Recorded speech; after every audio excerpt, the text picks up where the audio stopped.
ચોમાસાની ઋતુમાં દૂષિત પાણીની વધી ફરિયાદ 7 ઝોનમાંથી લેવામાં આવ્યા 3000 સેમ્પલ 26 સ્થળો પર લીધેલા નમૂના અનફિટ હોવાનું જાણવા મળ્યું છે।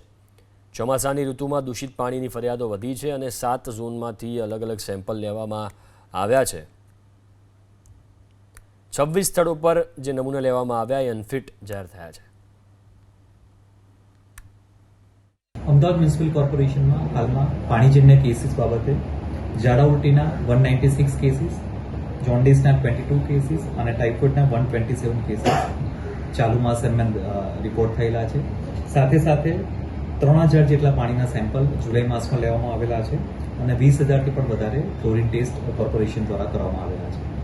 હાલમાં મેઇનલી જે પણ હાઈ રિસ્ક પોકેટ છે કે જ્યાં 31 પોકેટ્સ આ પ્રમાણમાં આઈડેન્ટિફાઈ કરેલા છે તે જગ્યાએ એવરી વીક ત્યાં જગ્યાએ પાણીના સેમ્પલ લેવાય, ક્લોરીન ટેસ્ટ થાય। આ ઉપરાંત CCRS મારફતે જે કોઈ કમ્પ્લેન આવી રહી છે પાણીના પોલ્યુશન બાબતે તે તમામને એટેન્ડ કરીને પાણીનું સેમ્પલ લેવામાં આવે અને જો અનફિટ આવે તો એન્જિનિયરિંગ વિભાગના સંકલનમાં લઈને જરૂરી લીકેજ રિપેરિંગની કામગીરી કરવામાં આવી રહી છે।